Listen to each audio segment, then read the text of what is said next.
వాగర్థావివ సంపృక్తౌ వాగర్థ ప్రతిపత్తయే జగతః పితరౌ వందే పార్వతీ పరమేశ్వరౌ.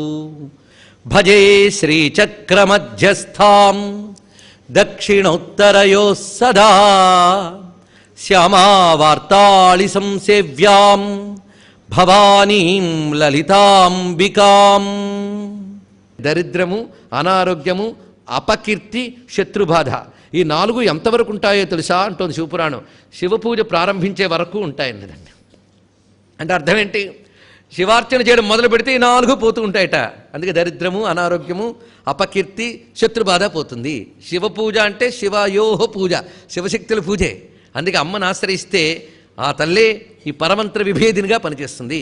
దీనికి ప్రమాణం ఎక్కడి దాకా వెళ్ళనక్కర్లేదు. లలితాశాస్త్రం ఫలశ్రుతిలో ఒక్కసారి వెళితే యస్విదం నామసహస్రం సకృత్పఠతి భక్తిమాన్ తస్యయే శత్రవస్తేషాం నిహంతి శరభేశ్వర. క్లాజు పెట్టాడు భక్తిమాన్. భక్తి అంటే అమ్మపై ప్రేమతో ఒక్కొక్క అక్షరాన్ని అనుభూతి చెందుతూ చదవగలిగితే, అలా ఒక్కసారి నిలబడితే తస్యయే శత్రవస్తేషాం నిహంతి శరభేశ్వర. అలా భక్తిగా పఠించేవాడికి ఎవరైనా శత్రువులుంటే శరభేశ్వరుడు వెళ్ళి ఆ శత్రువులను కొడతాటండి. ఇక్కడ తెలుసుకోవాల్సింది అదేవిధంగా యోవాభిచారం కురుతే నామసాహస్ర పాఠకే నిర్వత్ ప్రతిక్రియాం అన్యాత్ తం వై ప్రత్యంగిరా స్వయం. ఎవరైతే లలితాశాస్త్రాన్ని భక్తిగా చదువుతూ ఉంటారో వారిపై ఎవరైనా అభిచార ప్రయోగం చేసినట్లయితే ప్రత్యంగిరాదేవి వెళ్ళి ఆ అభిచారాన్ని తిప్పికొడుతుంది. ప్రత్యంగిర అంటే సామాన్యం కాదు, సాక్షాత్ జగజ్జనని యొక్క రూపమే. ఆవిడ కృత్యాదేవి. ప్రత్యంగిరా ప్రత్యక్ దృష్టితో వెళితే నీ లోపల వినబడేటువంటి పరావాగ్రూపము. ఇది పరబ్రహ్మార్థం. అక్కడ గెలిపితే మౌనం వస్తుంది, కానీ ఇంకా ప్రయోగాలు ఉంటాయండి. వీటిని కేవలం కోరికల కోసం, ద్వేషాల కోసం చేస్తూ ఉంటే మనస్సు ఉపాసనల రాజస తామస భావాలతో నిండిపోతుంది. ఆధ్యాత్మికంగా ఒక్క మెట్టు కూడా పైకి ఎదగలేము. మీరు తెలుసుకోండి. ఇక్కడ ధార్మికమైన జీవనము, సాత్వికమైన ఉపాసన, తాత్వికమైన చింతన, ఈ 3 నిజమైన ఆధ్యాత్మిక మార్గం. ఇది ఒక్కడు గుర్తుపెట్టుకుంటే చాలు. నీ బ్రతికే తీరులో ధార్మికత ఉండాలి, నువ్వు చేసే ఉపాసనలో సాత్వికత ఉండాలి, నీ ఆలోచనలో తాత్వికత ఉండాలి. ఇది తెలుసుకోవాల్సింది. మరి ప్రత్యంగిర అవసరమా? అవసరమే. బ్రతుకు మనం చక్కగా సాధన చేస్తూ ఉంటే ప్రతికూల శక్తులు మనల్ని బాధించకుండా ఉండడంలో అమ్మ వేస్తున్న ఒక నిఘాయే ప్రత్యంగిరాదేవిగా వచ్చింది. అదొక రక్షణ శక్తి అంతే. అందుకని అదే పరదేవత, పరాశక్తి అనుకోరాదు. ఇది తెలుసుకోవాల్సింది. అలాగని అమ్మవారికి విరుద్ధం అనుకోవద్దు. మళ్ళీ అలా చెప్పాను ఇంకోవద్దు అనుకోకుండా, పరాశక్తి అమ్మవారు పరబ్రహ్మస్వరూపిణి, పరంజ్యోతి, పరంధామ, పరమాణు, పరాత్పర అనే మాట మర్చిపోవద్దు. తర్వాత పరమంత్ర విభేదిని. ఇక్కడ మరో పరం ఉందండి. అక్కడ పరకి ఇక్కడికి పరకి. ఇప్పుడు తేడా తెలిసిపోయింది కదా, నేను చెప్పక్కర్లేదు. అసలు ఇట్టి అంటే తేడాలు ఇవి బాగా తెలుస్తాయి మనకి. పర అంటే ఇక్కడ ఇతరుల అని, పర మంత్ర అంటే ఇతరుల మంత్రమును భేదించున్నది అని ఇక్కడ అర్థం. ఇక్కడ ఇంద్రజిత్తు పెద్ద యాగం చేస్తున్నాడు, వాడు పెద్ద తాంత్రికుడు. వాడు నికుంభులా యాగం చేస్తున్నాడు. ఆ నికుంభులా యాగం కానీ పూర్తయిపోయిందా ఇంకా వాడు అజేయుడే. అప్పుడు వాడిని కొట్టడానికి రామచంద్రమూర్తి దగ్గర నుంచి బయలుదేరాడు లక్ష్మణస్వామి. ఒక్కసారి వెళ్ళి కొట్టాడు. అయితే లక్ష్మణ శక్తే కొట్టింది, రామశక్తే కొట్టింది. అది మర్చిపోవద్దు. అందుకే ధర్మాత్మా సత్య సంధశ్చ రామో దాశరథి యది పౌరుషేచ ప్రతిద్వంద్వ శరైనం జైహి రావణి అని చెప్పి రామమూర్తిని ఒక్కసారి తలంచుకుని ఆయన యొక్క సత్యాన్ని స్మరించుకుని తచ్చక్తిని బాణంపై ఆవాహన చేసి ఐంద్రాస్త్రాన్ని ప్రయోగించాడు లక్ష్మణస్వామి. అప్పుడు పరమంత్ర విభేదం జరిగింది అక్కడ. అది తెలుసుకోవాల్సింది. కనుక పరమంత్ర విభేదం అంటే ఇది. ఎవరైతే ధర్మానికి శత్రువులో, ఎవరైతే దేశానికి శత్రువులో, అలాంటి వారి యొక్క తపస్సుని దెబ్బతీయాలి. వారు కూడా తపస్సులు చేస్తారు. ఎందుకు వినియోగించాలి మంత్రాన్ని? ధర్మరక్షణ కోసం వినియోగించాలి. ఎప్పుడైతే అందరూ కలిసి మంత్రం తెలిసిన వాళ్ళు అధర్మ పరులకు మేము మంత్రం చెయ్యమన్నారు, ఇప్పుడు ఎంతో బాగుంటుంది. మంత్రశక్తి చాలా గొప్పది, కానీ దేశక్షేమం కోసం వినియోగించాలి. దేశక్షేమం కోసం ఎవరు పాటుపడుతున్నారో వారు బాగుండాలి, వినియోగిద్దాం. అందుకే పరమంత్ర అంటే ధర్మానికి శత్రువులైన వారి యొక్క దుష్ట తపస్సులని దెబ్బతీసేటువంటి తల్లి అని ఒక్కసారి మనం నమస్కారం చేసుకుందాం. పరమంత్ర విభేదిని. ఇప్పుడు ఇంతవరకు తెలిసింది కదా. ఇదంతా కూడా భౌతికార్థంలో మనం చెప్పుకున్నాం. అసలు తాత్వికార్థంలోకి వెళ్ళాలి. ఇప్పుడు మరొక అర్థం, పరమంత్ర విభేదిని. మంత్రము అంటే ఆలోచన అని అర్థం. మంత్రిని దేవిని చెప్పుకోలే. మంత్రాంగము అంటే ఆలోచన. ఇక్కడ మంత్రం అంటే ఆలోచన. ఎందుకంటే మనస్సులోనే జరుగుతుంది, బయటకు తెలియదు కనుక అది రహస్యం, ఆలోచన. అందుకే మంత్రం. అయితే పరమంత్ర మనం సాధన చేస్తూ ఉన్నప్పుడు మన ఆలోచన అమ్మవైపే వెళ్ళాలి. అమ్మవైపు వెళ్లకుండా అది పరవైపు వెళ్ళిపోకూడదు. పరం వైపు వెళ్ళమంటే పరమాత్మ వైపు వెళ్ళడం, పర వైపు వెళ్ళడం అంటే ఆత్మేతరముల వైపు వెళ్ళుట అని అర్థం. భగవంతుడు తప్ప అన్యముల వైపు గాని మనస్సు వెళితే అది పర మంత్రము. మంత్రం అంటే ఆలోచన, పర అంటే భగవంతుడు తప్ప అన్యము. అన్యము వైపు వెళ్ళిపోతున్నాయి ఆలోచనలు, సాధన చేస్తున్నాం, ఏం చేయాలి అంటే అన్యం వైపు వెళ్లకుండా నీ ఇంద్రియాల ముందు కట్టి పెట్టాలి. అందుకే పాశహస్త, కట్టి పెట్టింది, నిగ్రహింపజేస్తుంది. అంత ఇంద్రియాలను కట్టి పెట్టుకున్నా ఆలోచనలు పరవైపే వెళ్ళిపోతున్నాయండి, అమ్మవైపు వెళ్ళట్లేదు. స్వపర, స్వ అంటే ఆత్మస్వరూపుడైన అమ్మవారు, పర అంటే ఆత్మీయతరములైన ప్రాపంచిక విషయాలు. అందుకే ప్రాపంచిక విషయాల వైపు వెళ్ళిపోతున్న ఆలోచనలే పర మంత్రములు. అమ్మవారిని ఆశ్రయించి, అమ్మా నీ సాధన చేసేటట్టు నువ్వే అనుగ్రహించు తల్లి అంటే ఈ ప్రాపంచిక విషయాల వైపు వెళుతున్న ఆలోచనల్ని విభేదించి ఏకాగ్రంగా తన వైపు తిప్పుకుంటుంది ఆ తల్లి. ఇది దీనిలో గ్రహించవలసిన అసలైన పరమార్థం. తెలిసింది కదా. ఇది పరమంత్ర విభేదిని అన్నప్పుడు ఇలా అనుకుని మనం చేద్దాం. అంతేగాని పరమంత్ర విభేదిని మీద ఎక్కువ ఏకాగ్రం చేస్తూ శత్రువులను గుర్తు తెచ్చుకోవద్దు. అమ్మా శత్రువులు ఎవరమ్మా? నీ నుంచి దూరం చేసే ఆలోచనలే అసలు శత్రువులు. వాటిని తొలగించు తల్లి అని ఆశ్రయిస్తే అమ్మ తప్పకుండా అనుగ్రహిస్తుంది. ఇది పరమంత్ర విభేదిని నామంలో ఉన్నటువంటి అర్థం. మూర్తా నిత్య తృప్తా మునిమానస హంసిక. మూర్త ఈ పరాపర క్షరాక్షరాత్మిక, ఇలాగే మూర్త కూడా వచ్చిందండి. ఇప్పుడు మూర్తము అమూర్తము, దీనికి కూడా ఇంచుమించు మనం అనేక వాళ్ళు చెప్పుకున్నాం. మూర్తము అంటే ఎదురుగా ప్రకటింపబడుట, అది రూపమే కానక్కర్లేదు, శబ్దం కూడా మూర్తమే. శబ్ద రూపము అంటే ఇంద్రియాలతో దొరికేది, మనస్సుతో భావనకు అందేది మూర్తం. అందుకు మూర్తము అంటే మనస్సుతో భావనకు అందేది అని అర్థం. అమూర్తము అంటే అందనిది, స్పష్టమైపోతుంది. అందుకే అందేది అమ్మయే, అందనిది అమ్మయే, రెండూ కూడా ఆ తల్లేట. ఎందుకంటే ఆవిడ అందకపోతే ఎలా అండి మనకి?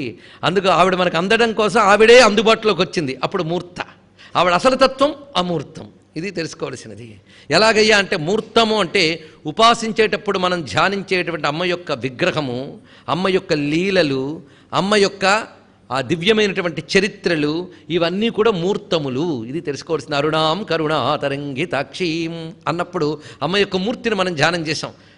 కొంచెం కళ్ళు మూసుకుని ఆ భావం అర్థం చేసుకుని అమ్మ మూర్తి మనస్సులో మెదులుతుంది. అలా కాసేపు ఆ మూర్తిని మనం తలంచుకున్న ధన్యులమైపోతున్నాం. కనుక అది మూర్తి. ఈ మూర్తి ఇప్పుడు మన కోసం ధరించిందే కాదు, ఇదివరకు ఆ తల్లి ఎందరో ఉపాసకులను అనుగ్రహించడం కోసం, ఋషుల్ని అనుగ్రహించడం కోసం, అసుర సంహారం కోసం ఆ రూపం ధరించింది. ఆ రూపం ధరించి అనేక లీలలు చేసింది. భండాసుర సంహారము, మహిషాసుర సంహారము, భక్తులను అనుగ్రహించడము, ఇలాంటి లీలలన్నీ చేసింది. ఈ లీలలన్నీ మనం వింటూ ఉంటే మన మనస్సులో మూర్తములు కదులుతుంటాయి. కనుక అమ్మ లీలలు, అమ్మ యొక్క రూపములు మూర్తములు.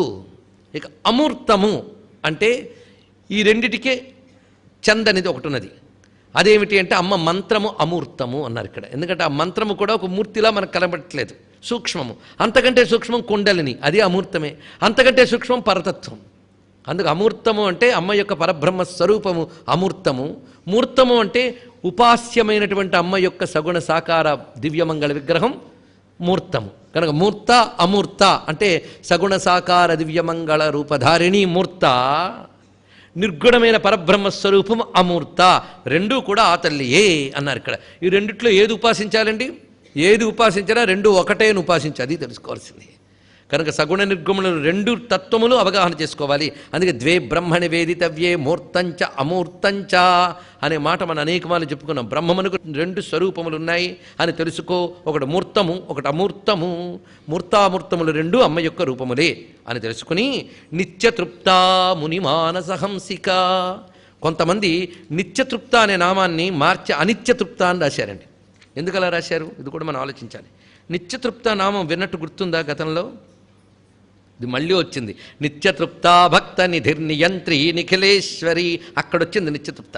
మళ్ళీ నిత్యతృప్త ఇక్కడ వస్తే పునరుక్తి అయిపోతుందని బాధతో అనిత్యతృప్త అని చెప్పి దానికి ఏదో అర్థం చెప్పడానికి చాలా అవస్థపడ్డారు చాలామంది. చాలా సంతోషం. కానీ నిత్యతృప్త అని చెప్తే తప్పేమీ లేదు. స్తోత్ర సాహిత్యంలో మళ్ళీ చెప్తే పునరుక్తి దోషం రాదు. ఇది ముందు తెలుసుకోవాల్సింది. అంతేకాదు సందర్భానుగుణంగా స్మరించేటటువంటి అదే అర్థం ఉన్నప్పటికీ సందర్భానుగుణంగా తలంచుకోవాలి. నిత్యతృప్త అనే మాటకు అర్థం ఏమిటి అంటే అమ్మవారు ఎప్పుడు తృప్తిగా ఉంటుందండి. మనం అనుకుంటూ ఉంటాం నా పూజ వల్ల అమ్మ తృప్తి చెందుగాక అని. లేకపోతే తృప్తి లేదు ఆవిడికి. ఆవిడెప్పుడు తృప్తే. అంతేకాదు అమ్మవారి యొక్క సంపూర్ణ తత్వమే తృప్తి తత్వం. నిత్యతృప్తి ఆవిడ. నిత్యతృప్తి అంటే అఖండ ఆనంద స్వరూపిణి, అంతే, ఇంకోటి చెప్పనక్కర్లేదు. ఎప్పుడు ఆనందరూపిణిగా ఉండేటటువంటి తల్లి అని. ముని మానస హంసిక, ఇలాంటి నంబర్ కూడా వచ్చింది. భక్త మానస హంసిక, అక్కడ భక్త పోయి ఇక్కడ మునొచ్చింది, అర్థమేమీ పోలేదు, అదే ఉంది ఇక్కడ. కానీ ముని మానస హంసిక, ఆ నిత్యతృప్తి ఆయన తల్లే మునుల మనస్సులో ఉందిటండి. హంసకు లక్షణం ఉంది, అది ఓలలాడుతూ ఉంటుంది. అలాగా భక్తుల మనస్సుల్లో విహరిస్తూ ఉంటుంది. అసలు ఎప్పుడైనా సరోవరంలో హంస ఉంటే అందమే అందం ఇక్కడ. అందుకు మానస సరోవరంలో హంసలు ఉన్నాయా లేదని రీసెర్చ్ పక్కన పెడదాం.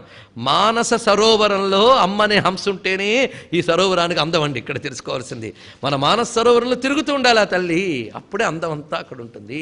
అంతేకాదు హంసలు ఎక్కడుంటాయంటే ఒక చక్కటి పరిశోధన చేశారు, చెప్పారు ఎక్కడ పొల్యూషన్ ఉండదు అక్కడ హంస ఉంటుందిటండి.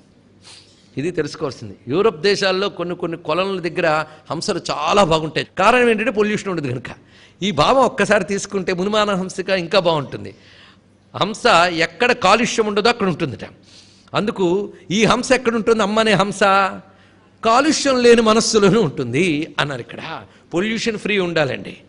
ఆ కాలుష్యం లేని మనస్సు ఎవరిది? మునిమానస. అందుకే మునుల యొక్క మనస్సులో ఏ కాలుష్యం ఉండదు. కాలుష్యం ఉండదు కనుక వాళ్ళు మునులయ్యారు, తెలుసుకోవాల్సింది. కాలుష్యాలను వదిలేసేక మునులయ్యారు, అది అర్థం. అయితే మరి ఏం చేస్తాడంటే మనకు కాలుష్యం ఉందంటే తొలగించుకునే ప్రయత్నం చేయాలి. అమ్మ గురించి చేసిన ధ్యానము, చింతన, సాత్విక సాధన, ధార్మిక జీవనం, తాత్విక చింతన వల్ల చిత్తం శుద్ధమైపోతుంది. అలాంటి శుద్ధమైన చిత్తము లోపల అమ్మ విహరిస్తుంది. అందుకే మానసహంసిక అనకుండా మునిమానసహంసిక, భక్తమానసహంసిక అని చెప్పినప్పుడు వాళ్ళ మనస్సుల్లోనే అమ్మ వ్యక్తమవుతుంది అని చెప్పడం దీని యొక్క భావం. అయితే అందరి హృదయాల్లో ఉంటుందని కదా చెప్తున్నారు మీరు, మళ్ళీ భక్తుల మనస్సులోనే ఉంటుందని ఎందుకండి చెప్తున్నారు అంటే దానికి అనేక ఉదాహరణలు మనం చెప్పుకున్నాం. అందరి హృదయాల్లో ఉంటుందని కదా చెప్తున్నారు మీరు, మళ్ళీ భక్తుల మనస్సులోనే ఉంటుందని ఎందుకండి చెప్తున్నారు అంటే దానికి అనేక ఉదాహరణలు మనం చెప్పుకున్నాం. శుద్ధమైన మనస్సులోనే భగవత్ శక్తి ప్రకటింపబడుతుంది అని చెప్పుకున్నాం. ఎలాగంటే అద్దంలోని సూర్యుడు ఎలా ప్రతిబింబిస్తాడో అలాగా అన్న ఇక్కడ, అంతే కదా. బండరాయి మీద ప్రతిఫలించమంటే ప్రతిఫలించాడు, సూర్యుడు దోషమా? ప్రసారం మాత్రం అన్నిటి మీద ఒకటే, అద్దం వలె ఉండాలి. అందుకు మునిమానస, మునులు అంటే రెండు అర్థములు, మననశీలురు. అందుకే మంత్రోపాసకులు మునులు. మంత్రం అంటేనే మననము చేయబడినది అని అర్థం. మననం చేసే లక్షణం కలిగిన వారు మునులు. మననం అంటే వల్లెవేయడం మాత్రమే కాదు, భావాత్మకంగా చింతన చేయడం కూడా మననమే. మననం మనస్సు యొక్క పని కదా. అదే మంత్రాన్ని మనస్సుతో మననం చేసుకుంటూ ఉంటే చిత్తము శుద్ధమై అప్పుడు ఆ శుద్ధ చిత్తంలో అమ్మవారు ఒక హంసలా గోచరిస్తుంటారు. ఇది చూపిస్తున్నారు ఇక్కడ. మునిమానస హంసిక. అంతేకాదు హంసో నామ సదాశివ. హంస అంటే ఎవరయ్య అంటే సదాశివ అన్నారు ఇక్కడ. పరతత్వమే హంస, అత్యంత శుద్ధమైనది అని అర్థం అండి హంస శబ్దానికి. అందుకే మునిమానస హంసిక. అంతేకాదు హంస హంసిక అంటే ముఖ్య ప్రాణరూపిణి అని అర్థం. మరాళీ మందగమన దగ్గర మనం చెప్పుకున్నాం. అందుకు మనలో ముఖ్య ప్రాణం కుండలిని రూపంలో తిరుగుతోంది ఆవిడ. అయితే అందరిలోనూ తిరుగుతోంది కానీ ఎవరికి పట్టుకోవడం చేత కాదు. మునుల యొక్క మనస్సు మాత్రమే తమలో సంచరిస్తున్నటువంటి ఆ సుషుమ్నయందు సంచరిస్తున్నటువంటి ఆ హంసరూపిణి ముఖ్య ప్రాణరూపిణి అయినటువంటి తల్లిని వారు దర్శించగలరు, వారికి అనుభవం వస్తున్నది. ఇది మునిమానస హంసికా నామంలో దాగినటువంటి భావం. ఇది సత్యవ్రత సత్యరూప సర్వాంతర్యామిని సతీ.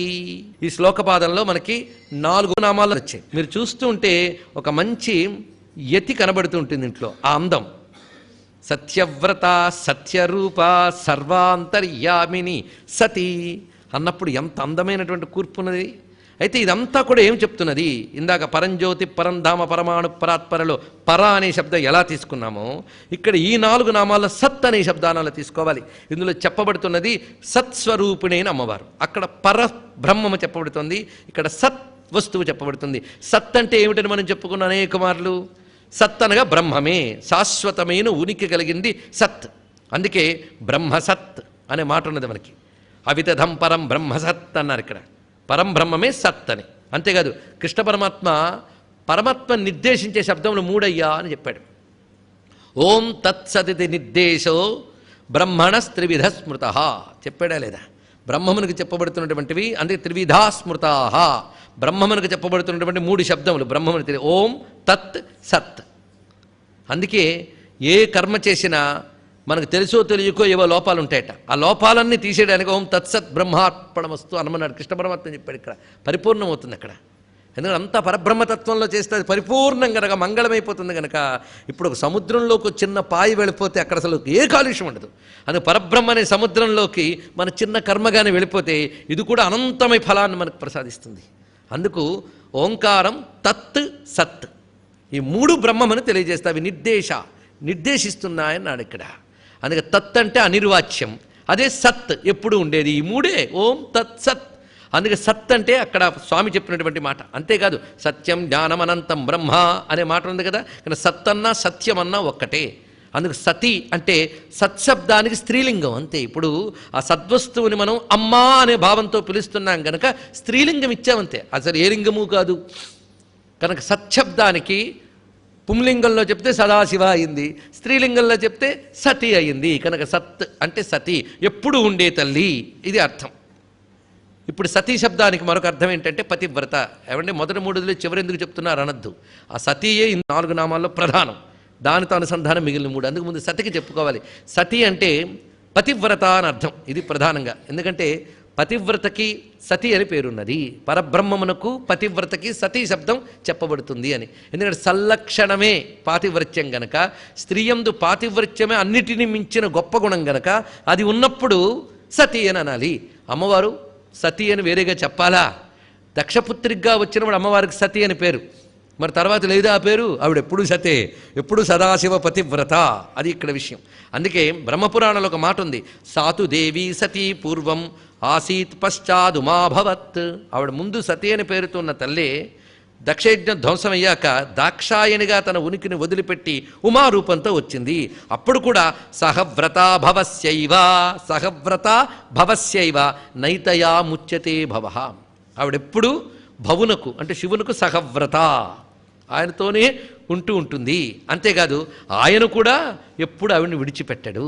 అందుకే సతి అనే మాట కూడా సామరస్యతత్వాన్ని మనకు ఇస్తున్నది. సతి అనగానే శివశక్తుల ఏకత్వమే స్ఫురింపబడుతూ ఉన్నది, పరమాత్మతో కలిసి ఉన్నటువంటి శక్తి అని చెప్పడం ఇక్కడ.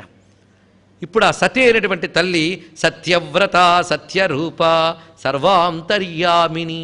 ఆ సతి అయిన సద్వస్తువు ఎలా ఉన్నదో మనం పరిశీలించాలి. ఆ సద్వస్తువు దొరకాలి అంటే నువ్వు సత్కర్మ చెయ్యాలి, అంతే కదా. సత్ కోసం చేసేదే సత్కర్మ. సత్కర్మ అంటే మంచి పని చేసేమనే కాదు, మంచి కోసం చేసే పని కూడా మంచి పని. ఇక్కడ సత్య వస్తువు ఎవరు? అమ్మవారు. సత్ కోసం చేసే కర్మ సత్కర్మ. ఆ కర్మ నియమబద్ధంగా చేస్తే దానికి వ్రతం అని పేరు. అందుకు ఆ సద్వస్తువును పొందడానికి నువ్వు చేసేటటువంటి దీక్ష, నియమము, సాధన, యజ్ఞము, యాగము, పూజ, ఉపాసన ఇవన్నీ వ్రతములు. అందుకు సత్యవ్రత తర్వాత మాట. అంటే ఆ సద్వస్తువును పొందడానికి నువ్వు చేసే వ్రతములు కూడా అమ్మ రూపములే. ఈ సత్యవ్రతానామం చాలా విశేషమైనటువంటి మాట. ఎప్పటికీ సత్యవ్రతాలు చేస్తుంటాం కదా మనం. ఏది సత్యనావ్రతం తప్పకుండా చేయాలి, కానీ సత్యనావ్రతం తెలిసి చేస్తే ఈ జన్మకి చాలండి, అది ఒక్కసారి చేస్తే చాలు. సత్యవ్రత ఈవిడే సత్యవ్రతమే. సత్యనారాయణి వ్రతం అనండి ఇంకా బాగుంటుంది. ఎలా అన్నా పేరు మారిందే కానీ వ్రతం మారుతుందా, స్వరూపం మారుతుందా? సత్యవ్రత శబ్దానికి ముందు ఒక అర్థం చెప్పుకుందాం. సత్యవ్రతం అంటే అమ్మకి సంబంధించిన వ్రతములన్నీ సత్యములే, ఇది తెలుసుకోవాల్సింది. అమ్మకి సంబంధించిన వ్రతములన్నీ సత్యములే, అందుకే సత్యమైన వ్రతములు కలది, ఇది మొదటి అర్థం. అమ్మ వ్రతములన్నీ సత్యములే. సత్యములంటే అర్థం ఏంటి? సత్యములంటే వ్యర్థము కానివి. మనం అనేక వాళ్ళు చెప్పుకున్నాం వ్యర్థము కానివి అనేటువంటి మాట. అందుకు అమ్మ వ్రతములన్నీ సత్యములంటే అర్థం అమ్మకి సంబంధించి నువ్వు ఏ వ్రతం ఆచరించినా అది వ్యర్థము కాదు, ఇది తెలుసుకోవాల్సింది. మరి నోములు, వ్రతాలు అన్ని అమ్మవారివే, ఇంకెవరివండి? ప్రియవ్రత దగ్గర మనం చెప్పుకున్నాం కదా. అదేవిధంగా మనం చేసే ఆరాధనలు ఇవన్నీ కూడా వ్రతములే. రోజు అమ్మవారిని ఆరాధిస్తాం, అదే వ్రతం. అలా జీవితాంతం అమ్మవారిని ఆరాధించిన వ్రతం. కొందరు వ్రతాల పేరుతో శరీరాన్ని బాధ పెట్టుకుంటారే, వాళ్ళకో శాస్త్రవాక్యం ఉంది. అదేంటంటే శరీరధారణమపి వ్రతమేవా అన్నాడు ఇక్కడ. శరీరాన్ని జాగ్రత్తగా ధరించడమే పెద్ద వ్రతంట. అందుకే నేను నిత్యం పోషిస్తున్నానంటే అనడం కాదు ఇక్కడ. దాని నియమబద్ధంగా శరీరాన్ని మనం నడుపుకుంటే మతము ధర్మము అంటే ఏమిటో కాదండి, నియమబద్ధమైన జీవితం, మరొకటి ఏం కాదు. అంత నియమబద్ధమైన జీవితం గడిపితే వాడు ఆయుష్ బాగుంటుంది, తర్వాత కావాల్సింది బాగుంటుంది. అందుకే చక్కటి శరీరధారణం కూడా వ్రతమే అన్నారు. ఇవన్నీ అమ్మవారిని ఉద్దేశించి చేసినప్పుడు అవి వ్యర్థము కాకుండా ఫలిస్తాయి కనుక సత్యవ్రత, కనుక సత్యమైన వ్రతములు కలది, ఇది ఒక స్వరూపం. అంతేకాదు సత్యముగా చేసే వ్రతములు ఆవిడ రూపములు. ఇప్పుడు రెండో మాట చెప్పుకున్నాం. సత్యముగా చేసే వ్రతము ఆవిడ రూపము. అంటే సత్యంగా చేసే వ్రతాలు, అసత్యంగా చేసే వ్రతాలు ఉంటాయండి, ఉంటాయి. దీనికి మనం భగవద్గీత దగ్గరికి వెళ్ళిపోదాం. ఆయన చెప్పాడు సత్కర్మ అసత్కర్మ అంటే ఏంటో చెప్పాడు. సత్కర్మ అంటే యజ్ఞయాగములు చేయుట, అసత్కర్మ అంటే దొంగతనము మొదలైనవి అని వెంటనే అర్థాలు చెప్పద్దు. యజ్ఞాల్లో కూడా సత్తు అసత్తు ఉన్నాయట. ఏమిటయ్యా సద్యజ్ఞము అంటే చెప్తున్నాడు. యజ్ఞం కానీ, యాగం కానీ, పూజ కానీ, జపం చేసే వాళ్ళకి కానీ పనికొచ్చే మాట ఇది. దేన్ని సత్యవ్రతం అనాలి అంటే ఆ చేసేటప్పుడు శ్రద్ధ కలిగి చేస్తే అది సత్యం అవుతుంది అన్నాడు. శ్రద్ధ లేకుండా చేస్తే అది అసత్ అవుతుంది. ఎంత జపం చేసినా ఉందో లేదో ఆయన చెప్పాడు కనుక చేస్తున్నాం కానీ నిజంగా ఫలిస్తుందా అండి ఏమిటో అన్నారనుకోండి, దాని పేరు అసత్తు. అందుకే అస్థితి బోధనేన అని శాస్త్రం చెప్తుంది. ఉంది అని చేయాల్సిందేట. అస్తి నీకు ఎవడు చెప్పాడు ఉందని? గొప్ప ప్రశ్న వేశాడు. భగవంతుడు మంత్రము గొప్పది అని నమ్మకంతో నువ్వు చేస్తున్నావు, ఉందని నీకు ఎవడు చెప్పాడయ్యా? ఎవడో పక్కంటి వాడు చెప్పాడా? శాస్త్రం చెప్పింది. అది ఇక్కడ. అందుకే శాస్త్రం చెప్పింది గనక ఇది సత్యం అనే భావనతో ఎవరు అనుష్ఠానం చేస్తారో వారికి అది సత్కర్మ. అదే కర్మ శాస్త్రంపై విశ్వాసం లేకుండా చేస్తే అది అసత్కర్మ. కనుక సత్యవ్రతము అంటే శ్రద్ధగా చెయ్యబడిన వ్రతము అమ్మ యొక్క రూపము. ఇది రెండవ అర్థం. మొదటి అర్థం ఏం చెప్పుకున్నాం? అమ్మ వ్రతములన్నీ సత్యములే, ఇది మొదటి అర్థం. రెండవది శ్రద్ధగా చెయ్యబడ్డ వ్రతములన్నీ అమ్మ రూపములే. ఇది గ్రహించి ఇంకేం కావాలి? శివసూత్రంలో శరీర వృత్తి వ్రతం అని ఒక మాట అన్నాడు. శరీర పోషణకు నువ్వు ఎంచుకునే విధానం కూడా వ్రతమే అన్నాడు ఇక్కడ. అప్పుడు శాస్త్రీయమైన విధానాన్ని నువ్వు ఎంచుకుంటే శరీర పోషణకి అది సద్వ్రతము. ఇంకొక అర్థం చెప్తున్నాడు. సత్యవ్రతమే అమ్మ రూపము. సత్యవ్రతం అంటే హరిశ్చంద్రుడు మొదలైన వాళ్ళు పాటించినది. సత్యాన్ని తప్పను అన్న ఒక్క వ్రతం చాలదండి. అందుకే రామకృష్ణ పరమహంస గొప్ప మాట అన్నాడు. కలియుగంలో సత్యమే వ్రతం అన్నాడు. చాలదు. ఎందుకంటే కలియుగంలో పెద్ద పెద్ద ఉపవాసాది వ్రతాలు చేయలేం, యజ్ఞయాగాలు చేయలేం, వాటి విధానాలే పోతున్నాయి. యోగాలు అన్నీ కూడా కృత్రిమ రూపాలతో మనకు దొరుకుతున్నాయి. మరేమిటా అంటే సత్యంగా బ్రతకడం ఒక్కడు నేర్చుకో, అదే పెద్ద వ్రతము అన్నాడు. అందుకే కలియుగంలో సత్యనారాయణ వ్రతం ఒక్కడు చాలండి అంటే అర్థం ఇదే. సత్యమైన జీవితమే సత్యనారాయణ వ్రతం. అది ఇక్కడ తెలుసుకోవాల్సింది. ఆ సత్యమే వ్రతముగా కలిగిన వాళ్ళందరూ అమ్మ రూపములే. సత్యవ్రత, సత్యమే వ్రతముగా కలిగిన వారంతా అమ్మ రూపములే. అమ్మ ఎప్పుడు సత్యమే వ్రతంగా ఉంటుంది. ఆవిడెప్పుడు ఇంత పిసురు నియమం తప్పత చూసారా? నియమం తప్పకుండా ఉండడమే సత్యం. ఆవిడ ఎప్పుడు తూర్పున సూర్యుడు ఉదయించును అని నియమం పెట్టింది. ఎప్పుడేం తప్పిందండి ఆవిడ? ఇవాళ వెరైటీగా కాలం మారిపోయింది కనుక పడమటి నుంచి తీసుకొద్దామని ఎప్పుడైనా ఆవిడకి వెరైటీ ఆలోచనలు వచ్చాయా? వెరైటీ ఆలోచనలు వచ్చాయంటే రాక్షస బుద్ధులని.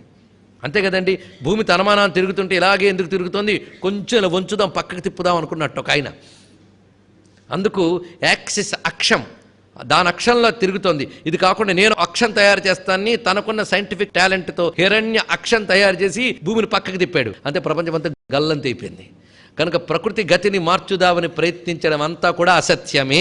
ప్రకృతి నియమములు సత్యములు, వాటిని చక్కగా నడిపేవాడే సత్యనారాయణుడు. ప్రకృతి నియమములు నడిపేవాడు. ఈ నియమాలు ఎప్పుడైనా తప్పాడా? ఆయన చాలా జాగ్రత్తగా పాటిస్తున్నాడు పరమాత్మ. అక్కడ డూ అన్నా ఇక్కడ ది అన్నా రెండూ ఒకటే. అమ్మవారు ఈ విశ్వనియమముల్ని జాగ్రత్తగా పాటింపజేస్తున్నది. ఆవిడికి ఇంకో వ్రతం ఉందా? అదే పని ఆవిడికి. ఈ సత్యము అనగా విశ్వనియమము. విశ్వనియమమును సత్యం అంటారు. ఇది కూడా తెలుసుకోవాలి. విశ్వనియమం మారవండి, మారవ గనుక సత్యములు. సూర్యాచంద్రమసౌ ధాత యథాపూర్వమకల్పయత్. సూర్యుడు, చంద్రుడు, గాలి ఇవన్నీ ఎప్పుడు ఒకేలా ఉన్నాయి. మారేయా? కృతయుగంలో ఎలా ఉన్నాయి, ఇప్పుడు అలాగే ఉన్నాయి. అలా ఉంటేనే మన బతుకులు సాగుతున్నాయి. నీరు ప్రవహించును, కృతయుగంలో అంతే, కలియుగంలో అంతే. కనుక ఇవన్నీ సత్యములు. ఇవి నడపడమే ఆవిడికి వ్రతం. దీక్షగా పట్టుకుని నడుపుతాం. దీక్షిత దైత్య సమనీ కదా. అందుకే సత్యవ్రత. విశ్వనియమములు నియమబద్ధముగా నడుపునది. ఇది మరొక అర్థం అండి. ఎన్ని వచ్చేస్తున్నాయో అర్థాలు. సత్యవ్రత అయింది కదా. అటువంటి నియమములన్నీ అమ్మ రూపములే. అయితే సత్యవ్రతుడు అనగానే ఒక్కసారి గుర్తు తెచ్చుకోవాల్సింది ఒక్కడేనండి. ఒక్కడేమిటి? ఆయన ఏ రూపం ధరించిన సత్యవ్రతుడు? రామచంద్రమూర్తి. ఇక్కడ భాష్యం రచిస్తూ రామచంద్రుడు సత్యవ్రతుడు అన్నారు ఇక్కడ.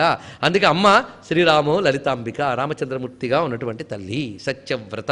ఆయన చూడండి ఎక్కడ తప్పలేదు. ఆఖరికి నువ్వు తిరిగి వచ్చేసేవయ్యా అని పిలిచారు అందరూ కూడా. వనవాసం చేస్తూ ఉంటే అందరూనండి, ఒక్కడు కూడాను పోలే ఉండు అని ఒక్కడు అనలేదు. వశిష్ఠుల వారితో సహా. ఆయనైతే చాలా తెలివిగా అన్నాడు.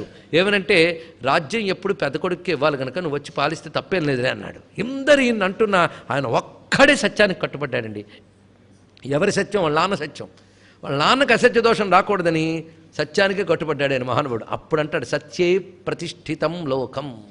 సత్యమునందే లోకం ప్రతిష్ఠింపబడింది, సత్యమునందే ప్రపంచం నడుస్తోంది. సత్యం తప్పితే ప్రపంచ గతులు తల్లకిందులు అవుతాయని చెప్పాడు. అది సత్యవ్రత అంటే. ఆ నియమానికి బద్ధులవ్వడమే అది రామచంద్రమూర్తి చేసి చూపించినటువంటిది.